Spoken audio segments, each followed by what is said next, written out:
कल के पावन प्रसंग में हम सभी भक्तों ने देवी भागवत के अनुसार जीव मात्र को क्या करना चाहिए इस प्रकार की चर्चा सुनी। संन्यास धर्म सबसे पहले लेने वाला व्यक्ति ऊंचाई पर तो होता है, लेकिन जो क्रम से चढ़ता है वह मनुष्य निश्चित ही ऊंचाई पर ठहरता है। ऐसा राजर्षि जनक ने सुखदेव जी महाराज को बताया और कहा, जब तक विशुद्ध वैराग्य मन में न आ जाए तब तक सन्यास का कोई औचित्य नहीं होता, क्योंकि विरक्त को ही सन्यास लेने का शास्त्रों ने अधिकार दिया है।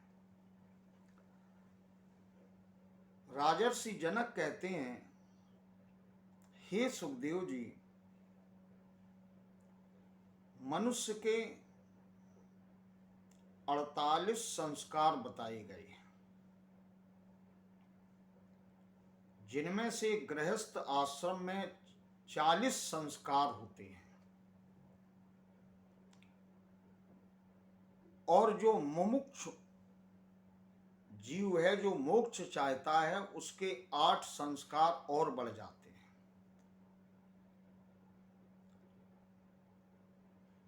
तो इन संस्कारों के लिए हमें आश्रमों की महती आवश्यकता पड़ती है। विद्वानों ने, श्रेष्ठ जनों ने, शास्त्रों ने यही कहा कि जब तक जीव संस्कार से संपन्न नहीं होता तब तक चित्त में वैराग्य का जन्म नहीं होता। इसलिए संस्कारों का महत्व है। आज का समाज संस्कारों से कुछ पृथक हो रहा है। पुनः श्री सुखदेव जी प्रश्न करते हैं कि चित्त में वैराग्य और ज्ञान विज्ञान उत्पन्न हो जाने पर हमें निवास कहाँ करना चाहिए? घर में रहना चाहिए या फिर वन में निवास करना चाहिए? सुखदेव जी महाराज ने जनक जी महाराज से ये प्रश्न किया, उत्पन्ने हृदि वैराग्ये ज्ञान विज्ञान संभवे अवश्यमेव वास्तव्याम श्रमेषु वनेषु वा। हमें गृहस्थ में ही रुक जाना चाहिए या हमें वन में जाना चाहिए? जब हमारे चित्त में ज्ञान वैराग्य और विज्ञान का प्राकट्य हो जाए तब जनक जी कहते हैं, हे विप्रदेव, इंद्रियाण बलिष्ठानि च न नियुक्तानि मानदः अपक्वस्य प्रकुर्वन्ति विकारांश तान नेकशः। जनक जी महाराज ने कहा, सुखदेव, इंद्रियां बड़ी बलवान होती हैं, ये वश में रहना अच्छा नहीं मानती। इंद्रियां वश में रह ही नहीं सकती, और विशेषकर उन लोगों की जिनकी अपरिपक्व बुद्धि है, जिनकी स्थित प्रज्ञ बुद्धि नहीं है, जिसकी प्रज्ञा स्थित नहीं है, उसकी इंद्रियां बस में नहीं रहती, क्योंकि इंद्रियां मन में नाना प्रकार के विकार उत्पन्न करती हैं। अब यहां विचारणीय विषय है कि चित्त में ज्ञान भी आ गया, वैराग्य भी आ गया, और ज्ञान का प्रायोगिक रूप विज्ञान भी आ गया, लेकिन मन अभी स्वतंत्र है। अंतःकरण में मन, बुद्धि, चित्त और अहंकार 4 होते हैं। तो इस पवित्र पुराण में चित्त में वैराग्य आ जाए, इसके बाद भी साधक को कहीं न कहीं गिरने का अवसर बना रहता है, क्योंकि इंद्रियां मन में क्षोभ उत्पन्न कर देती हैं, विकार उत्पन्न कर देती हैं।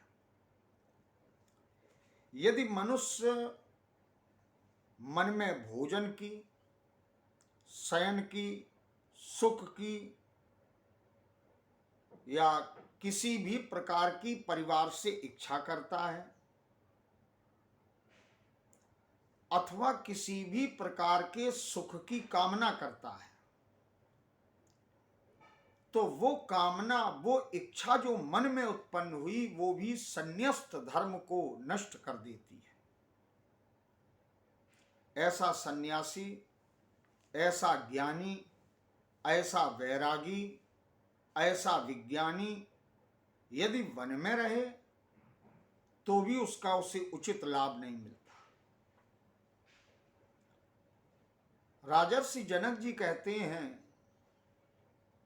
हे सुखदेव जी, वासनाओं का जाल इतना कठिन होता है कि ये सहज में मिटता नहीं है। और यहां एक विशेष उदाहरण दिया कि मनुष्य जो ऊंचाई पर है उसे नीचे गिरने का खतरा है, और जो ऊंचाई पर नहीं है, जो धीरे धीरे चढ़ता है, उदाहरण देवी भागवत में चींटी का दिया गया। चींटी जड़ से चढ़ना प्रारंभ करती है और धीरे धीरे वो फल तक, डालियों का आश्रय लेकर के फल तक पहुंच जाती है। वैसे ही प्रारंभिक आश्रम से चढ़ता हुआ जीव, संस्कारों से शुद्ध होता हुआ जीव,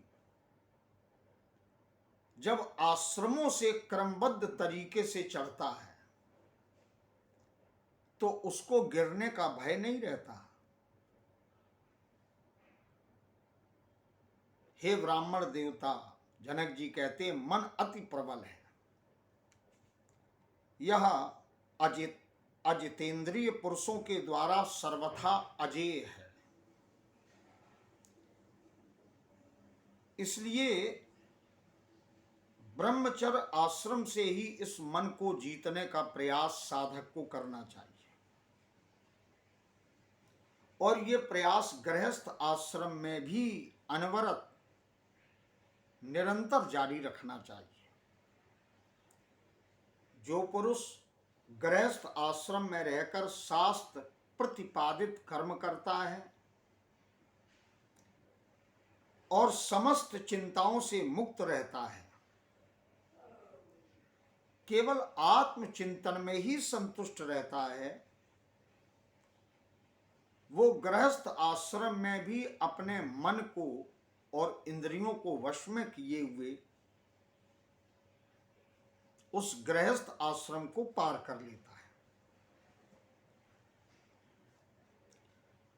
राजा जनक उपदेश करते हुए कहते हैं कि संसार में जो दिखाई पड़ता है, ये पंच महाभूत और उनके गुण और प्रकृति, इनसे निर्मित जो दृश्यमान जगत है वो दिखाई पड़ता है। आत्मा अनुमान गम्य है और कभी भी वो प्रत्यक्ष नहीं होता। ऐसी स्थिति में हे ब्राह्मण, वह निरंजन एवं निर्विकार आत्मा भला बंधन में कैसे पड़ सकता है? बंधन में तो ये शरीर है, आत्मा बंधन मुक्त है। हमारा मन ही हमारे सुख और दुख का कारण है। देवी भागवत के पवित्र श्लोक में वर्णन आया, मनस्तु सुख दुखा नाम महताम कारणम ध्वजा। महताम, ये बहुत बड़ा, ये महत्वपूर्ण कारण है मन। जाते तू निर्मले, यदि मन हमारा निर्मल हो जाए तो उस परम तत्व परमात्मा की प्राप्ति का मार्ग सहज हो जाता है। ब्रह्मवाणी गीता में भी भगवान यही उपदेश करते हैं कि मन ही बंधन और मोक्ष का कारण है। सभी तीर्थों में घूमते हुए, बार बार स्नान करते हुए, धर्म शास्त्रों को पढ़ते हुए, यदि हमारा मन शुद्ध नहीं हुआ, निर्मल नहीं हुआ, शांत नहीं हुआ, तो ऐसा ज्ञानी पुरुष भी बंधन मुक्त नहीं होता। वो भी बद्ध है, अबद्ध नहीं है, बंधन में है। आत्मा तो सदा सर्वदा मुक्त है, वो बद्ध नहीं है। और न आत्मा कभी बंधता है। बंधन और मोक्ष ये मन की शक्ति है। अतः मन की शांति से ही हे सुखदेव शांति प्राप्त होती है। यही जीव की परम शांति है। और इस मन को मुक्त और वद्ध करने के लिए दो प्रकार की चर्चा शास्त्रों में आई और भागवत में भी आई, देवी भागवत में भी आई कि मैं जीव हूं लेकिन सदा सर्वदा ब्रह्म हूं और आनंदमय हूं। ये अवद्ध जीव का प्रमुख लक्षण है।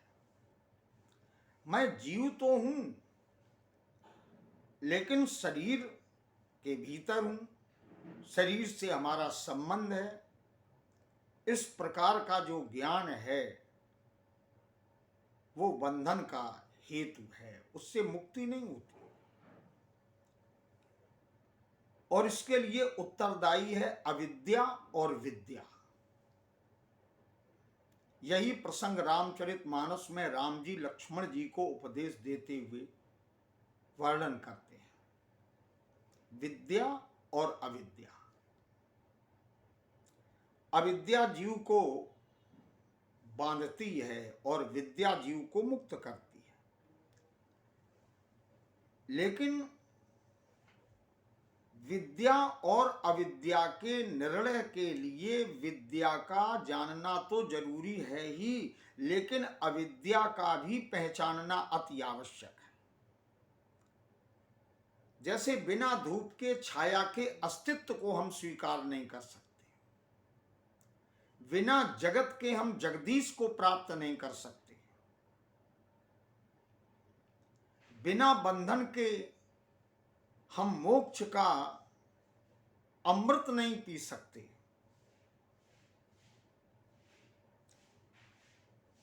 तो अविद्या के ज्ञान के बिना विद्या का ज्ञान प्राप्त करना भी असंभव है जीव के लिए।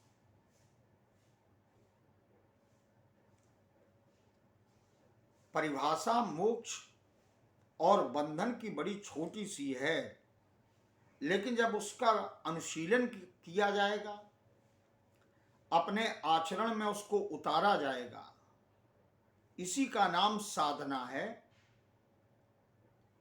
और ये मार्ग प्रभु कृपा से ही संभव है, भगवती की कृपा से संभव है। न देहो न चा जीवात्मा न इंद्रियान परंतप। न मैं जीव हूं न मैं इंद्रियां और न मैं शरीर हूं। इस प्रकार का तात्विक ज्ञान ही मुमुक्ष को चाहिए। इस प्रकार का राजर्षि जनक ने श्री सुखदेव जी महाराज को उपदेश दिया।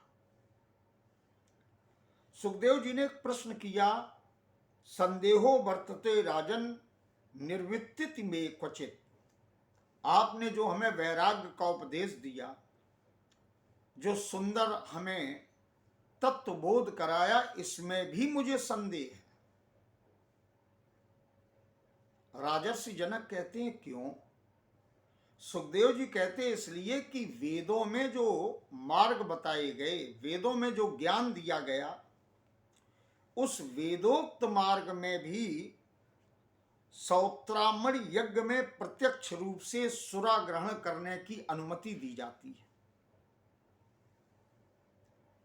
बड़े बड़े यज्ञों में पुष्कल नाम की दक्षिणा दी जाती है। द्यूत कीड़ा इत्यादि भी कई व्रतों में अनिवार्य माने जाते हैं। तो क्या इस प्रकार का वेद ज्ञान हमें मुक्ति दे सकता है?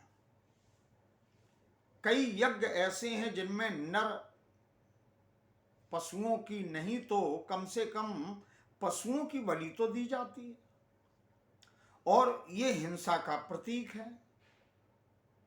तो क्या हिंसा करने से हमें उस तत्व का बोध हो सकता है, उस परम दिव्य शक्ति का दर्शन हो सकता है?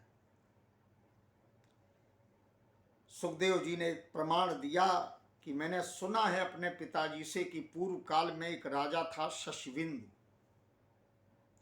बड़ा श्रेष्ठ राजा था, धार्मिक था, यज्ञादिक कर्म करता था और धर्म रूपी सेतु का वो रक्षक था। कुमार्ग पर चलने वाले लोगों का निरोध करता था, उन्हें रोकता था। उसने पुष्कल नाम की दक्षिणा वाले अनेक यज्ञ किए और यज्ञ में पशुओं की जो बलि दी गई, उस पशुओं के चर्म से विंध्याचल पर्वत के समान एक ऊंचा पर्वत बन गया था। मेघों का जब जल बरसा तो चर्मवती नदी का वहीं से उद्गम हुआ। श्रीमद् भागवत महापुराण में भी प्रजापति प्राचीन वर्री ने यज्ञ किए तो 10,000 पशुओं की बलि दी। देवर्षि नारद ने उनको समझाया। सुखदेव जी कहते हैं क्या ये हिंसा नहीं है? और जब ये हिंसा है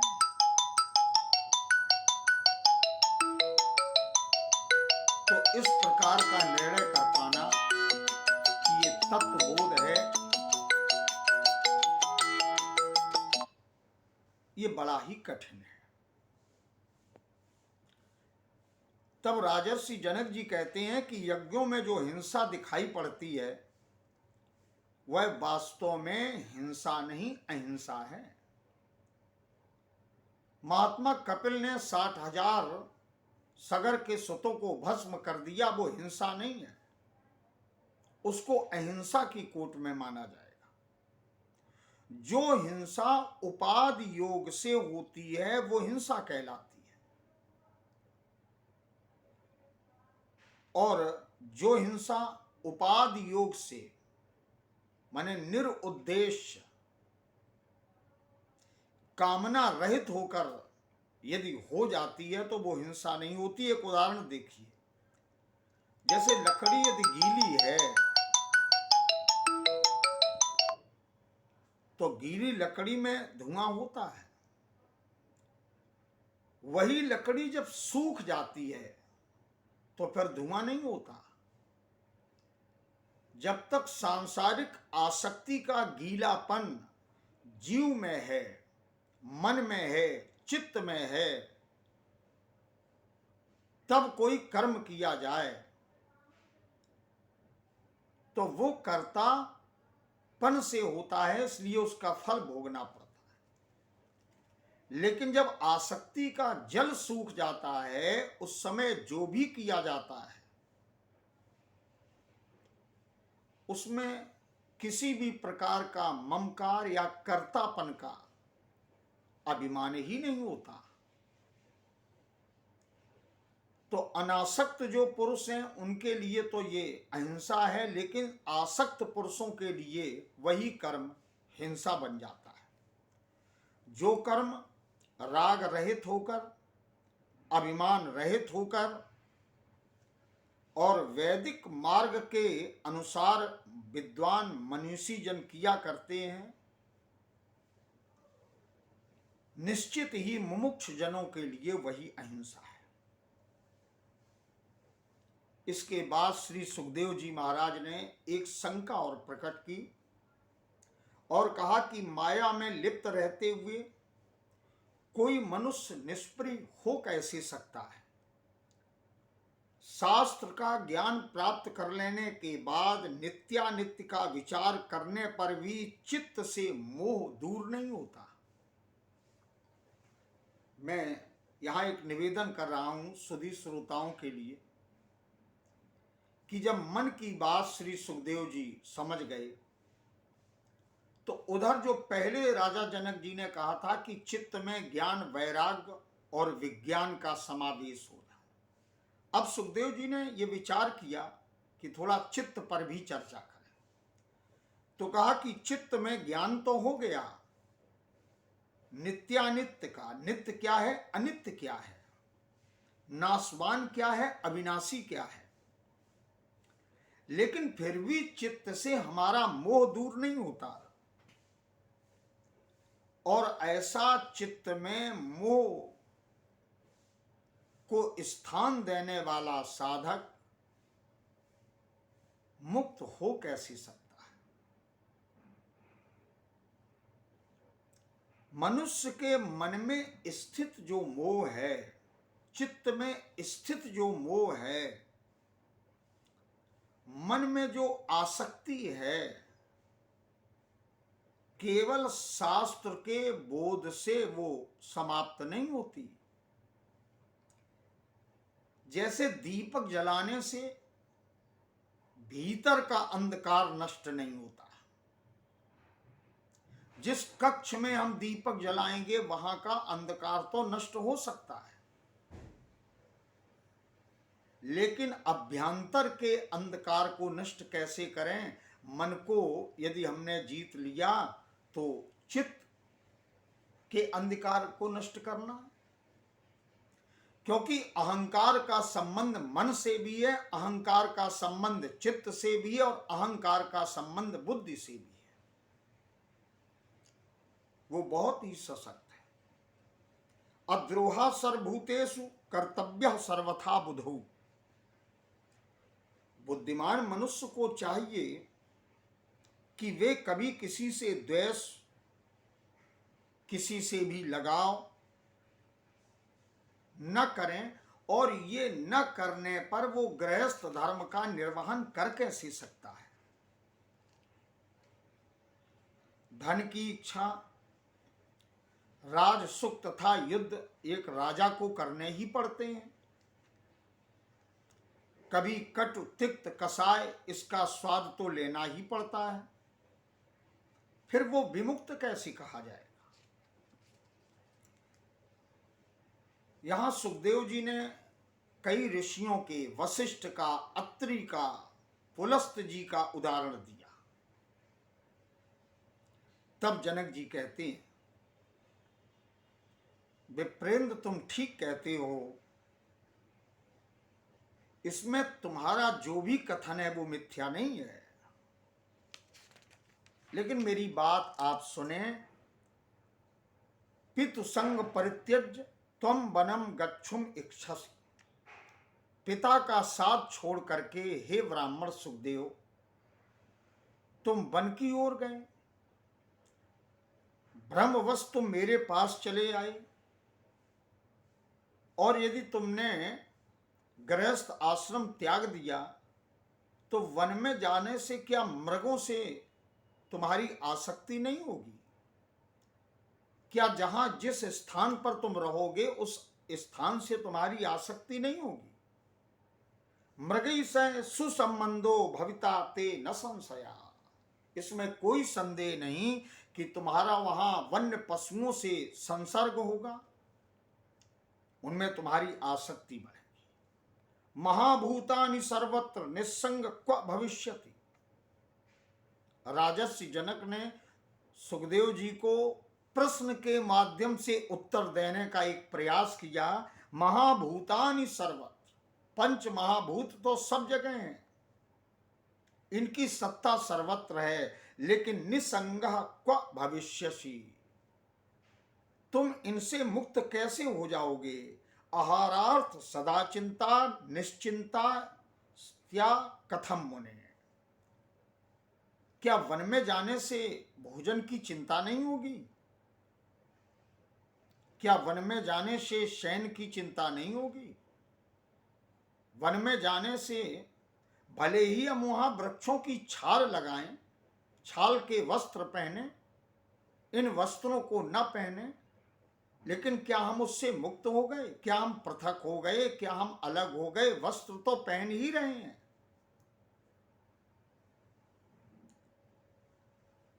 जब राजर्षि जनक ने इस प्रकार से सुखदेव जी से प्रश्न करते हुए अपनी बात को प्रमाणित करने के लिए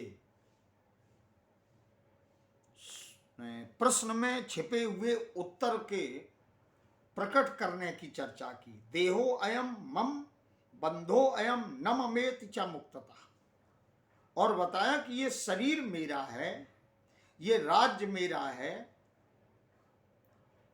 बस ये मेरा ही तो बंधन है, और यहां मेरा कुछ नहीं है, ये मानना ही मुक्तावस्था है। धनम ग्रहम राज्यम न ममेति च निश्चया, ऐसी निश्चयात्मक बुद्धि जब मेरे भीतर प्रवेश करेगी। अब जो रसपान कर रहे हैं कथा का, वो ये सोचें, चित्त से बात प्रारंभ हुई तो चित्त पर जनक जी और सुखदेव जी का सुंदर संवाद हुआ। इसके बाद मन को निग्रह करने की चर्चा देवी भागवत में आई, और इसके बाद अब चर्चा बुद्धि की आ गई कि बुद्धि भी हमारी निश्चयात्मिका होनी चाहिए। उधर सूत जी शौनकादिक ऋषियों को ये पावन कथा सुना रहे हैं कि बड़ा अद्भुत जनक जी और सुखदेव जी महाराज में ये संवाद हुआ। इसके बाद राजर्षि जनक जी ने एक बात कही कि मेरा जो बुद्धि का दृढ़ निश्चय है और अभिमान रहित बुद्धि का हो जाना ही हमें साधना की ऊंचाई पर पहुंचाता है, क्योंकि हमारे चित्त के विकारों का परिमार्जन भी बुद्धि करती है, और मन जिस समय दौड़ता है विकारों के मार्ग में तो नियंत्रण करने का काम भी बुद्धि करती है। तो मेरा है ये बुद्धि निर्णय न करे, ये मेरा नहीं है, न धनम न ग्रहम न शरीरम एतत् कृत निश्चयः। मेरी बुद्धि जब ये निश्चय कर लेगी तो हम किसी भी आश्रम में रहें, लेकिन हमारी साधना, उस परम तत्व के प्रति हमारा प्रेम सदा सर्वदा बढ़ता रहेगा। जनक जी महाराज की बात सुन करके श्री सुखदेव जी के मन को परम शांति मिली, और सुखदेव जी महाराज अपने पिता वेदव्यास जी महाराज के आश्रम की ओर चल पड़े। वेदव्यास जी ने पुत्र को जब आते हुए प्रसन्न मन से देखा, अंक में भेंट लिया, अपने हृदय से लगाया। सूत जी कहते हैं, हे ऋषियों, योग मार्ग में स्थित होते हुए भी श्री सुखदेव जी ने पितरों की एक पीवरी नाम की कन्या थी, पितरों की एक कन्या जिसका नाम पीवरी था, उस सुंदर कन्या को पत्नी के रूप में स्वीकार किया और अपना विवाह संपन्न किया। इस पत्नी से कृष्ण, गौर प्रभु, भूरि, देवश्रुत, ये 4 संतानें उत्पन्न हुई। और एक कन्या उत्पन्न हुई बड़ी सुंदर, जिसका नाम था कीर्ति। कीर्ति नाम की कन्या का विवाह विभ्राज के पुत्र महात्मा अड़ुह के साथ में सुखदेव जी ने संपन्न किया और गृहस्थ आश्रम का जीवन जीने लगे। लेकिन एक शब्द पर ध्यान देना, मेरी प्रार्थना है कि योग मार्ग में स्थित होते हुए गृहस्थ जीवन जिया और इसके बाद गृहस्थ आश्रम जब पूर्ण हो गया तो सुखदेव जी ने अपने पिता का त्याग किया, क्योंकि देवर्षि नारद ने ब्रह्मज्ञानी सुखदेव जी को उपदेश दिया, नारदस प्रसादेन जातम सद्यो विमुक्तिदम। वे विमुक्त हो गए इस आश्रम से, पिता का वो आश्रम त्यागा और कैलाश के सुरम्भ शिखर पर सुखदेव जी गए। निसंग भाव से, अनासक्त भाव से, अविचल ध्यान लगा करके वे उस परम दैवीय शक्ति में अपनी साधना को जोड़ते हुए कुछ दिनों में ही सिद्धि उन्होंने प्राप्त कर ली। और जब सिद्धि मिल गई तो उस पर्वत शिखर से भी सुखदेव जी ऊपर उड़ गए। जिस समय सुखदेव जी ऊपर उड़ गए तो उस कैलाश के सुरम्भ शिखर के दो भाग हो गए। सुखदेव जी के जाते समय उत्पात हुआ। ऋषियों और मुनियों के द्वारा सुखदेव जी महाराज की स्तुति की गई और अंतरिक्ष में वायु की तरह सुखदेव जी स्थित हो गए। इसी बीच अपने पुत्र के वियोग से दुखी होकर के सुखदेव जी महाराज के पूज्य पिता वेद व्यास जी हा पुत्र ये करुण क्रंदन करने लगे और दीन भाव से करुणा क्रंदन करते हुए वेद व्यास जी महाराज उस सुंदर पर्वत पर कैलाश के सुरम्भ शिखर पर चल गए। उस पर्वत से प्रतिध्वन के रूप में उपदेश वेद व्यास जी को प्राप्त हुआ। वनस्पतियों ने उन्हें समझाया और ये मान्यता है कि आज भी वो स्वर हमें उस कैलाश पर्वत पर सुनाई पड़ते हैं। जिस समय वेद व्यास जी रोदन कर रहे थे उस समय भगवान शंकर ने प्रकट होकर के वेद व्यास जी महाराज को समझाया और कहा, हे वेद व्यास जी, तुम्हारे पुत्र के द्वारा तो तुम्हें यश मिलेगा और तुम इस जगत को समझो। वेद शास्त्रों का ज्ञान करने के बाद भी तुमने इस जगत का अनुभव प्राप्त नहीं किया। सुखदेव जैसे पुत्र को प्राप्त करके तुम्हारी कीर्ति बढ़ेगी। तब वेद व्यास जी भगवान शिव से कहते हैं कि मैं मोह से ग्रसित हूं और मैं रहूंगा कैसे। तब भगवान शंकर ने कहा कि सुखदेव की छाया तुम्हारे निकट अभी उत्पन्न हो जाएगी और उसी का आश्रय लेकर के तुम रहना। वेद व्यास जी खिन्न मन से, उदास मन से, दुखी मन से अपने आश्रम की ओर लौट आए। नैमिषारण्य के पवित्र क्षेत्र में देवी भागवत पुराण की चर्चा करते हुए सूत जी कहते हैं कि वेद व्यास जी तो अत्यंत दुखी रहने लगे। अब कथा से एक बात समझ में आती है कि वेद व्यास जी के पास ज्ञान की कोई कमी नहीं थी, लेकिन मोह ने मन, चित्त, बुद्धि, इनमें से, इन तीन में से किसी न किसी प्रकार का प्रभाव डाला। इसीलिए तो वेद व्यास जी कहते हैं कि मेरे मन में मोह। तो ये मोह चित्त पर भी अपना प्रभाव डालता है, मन पर भी प्रभाव डालता है और बुद्धि पर भी प्रभाव डालता है। जब मैंने भगवती अम्बा की कृपा से इस पवित्र पुराण का पाठन प्रारंभ किया तो आज उस चौपाई का अर्थ निकल रहा है, मोह सकल व्याधिन कर मूला। समस्त दुखों की जो जड़ है वो मोह है। सूत जी कथा सुनाते हुए बोले कि सुखदेव जी तो अंतरिक्ष में वायु की तरह स्थित हो गए, इधर उनका जो वंश आगे चला उसमें सत्यवती का राजा शांतनु से विवाह संपन्न हुआ और व्यास जी के वंश की ये वंशावली थोड़ी देवी भागवत में आई। उन शांतनु से विवाह जब हो गया तो 2 पुत्रों को जन्म मिला।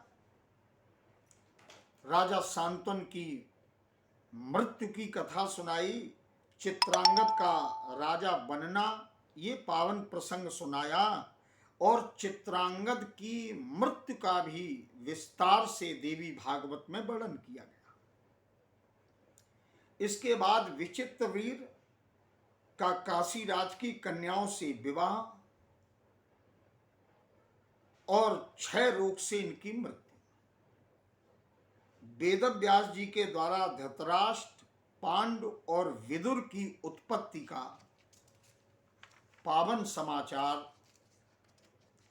पवित्र कथानक देवी भागवत में वेदव्यास जी के द्वारा सुंदर ढंग से प्रस्तुत किया गया।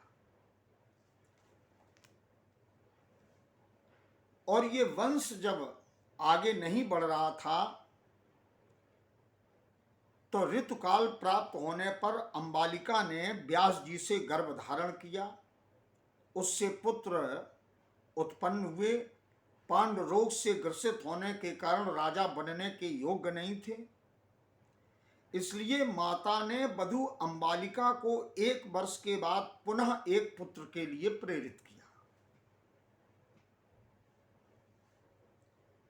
उसने व्यास जी का आवाहन किया,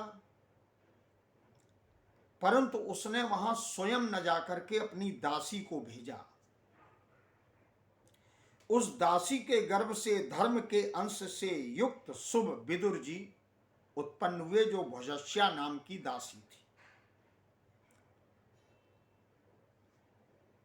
सत्यवती ने श्रेष्ठ